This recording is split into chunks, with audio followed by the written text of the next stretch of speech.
The final seconds. So, Adam, as we noted, Kevin Love is gone, and it was reported that his number will be retired. Do you think he is deserving of the honor from the Cavaliers? If they want to retire every single player's number from the championship team, I'm fine with that. No. A lot of numbers in the rafters now. I think that Love and Kyrie, I think those two guys deserve to have their numbers retired in Cavs history, simply because those three guys are responsible the most for bringing a championship to Northeast Ohio.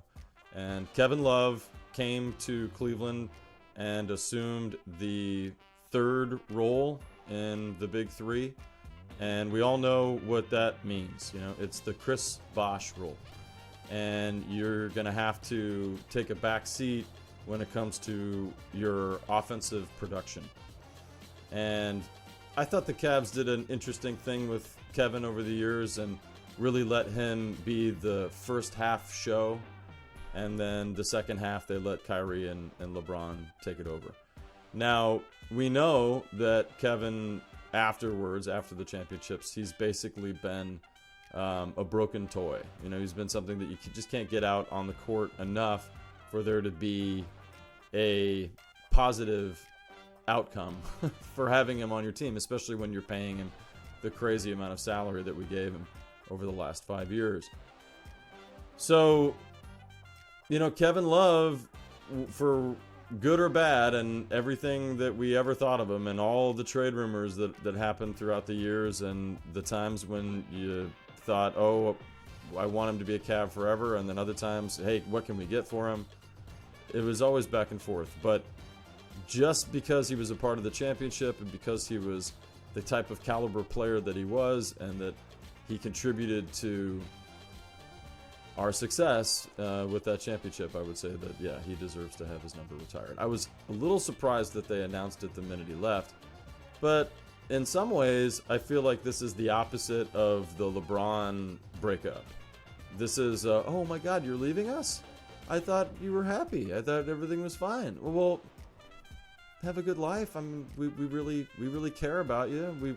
We wish the best for you. You know, like, I think they're just setting the stage for Kevin to know that he'll always have a home here, and that even though it didn't end the way that the Cavs wanted, or maybe he wanted, they want that fairy tale ending when he's done. The Cavs currently hold the number 4 spot in the East, sitting 5 games behind Boston for the top spot. Yet they've projected plus 3,000 to win it all. The Lakers are plus 4,000, and they're 13 in the West. Is this disrespectful or justified? So I think this is Vegas being Vegas. They are definitely wanting to put more clout in LeBron. They'll always have a high number. They'll always have a lot of clout for LeBron. And I do think there's a little bit of a level of disrespect because of the fact that the Cavs are a really young team, and they did falter last year. Granted, it was because of injury, but at the same time, they were a team that looked like they should have been in the top 4 last year, top 5 last year, and they didn't get it done. And so that's really a lot of times how these projections work. It's based off of previous years and whatnot.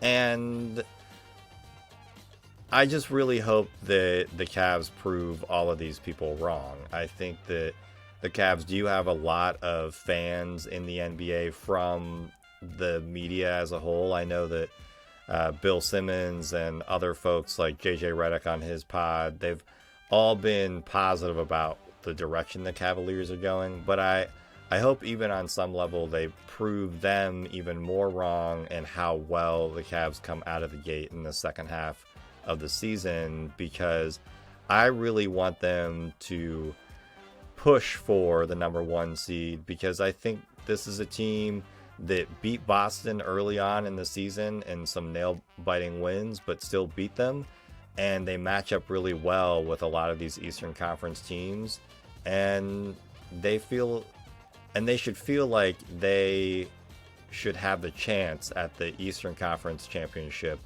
this year if they want to take that chance.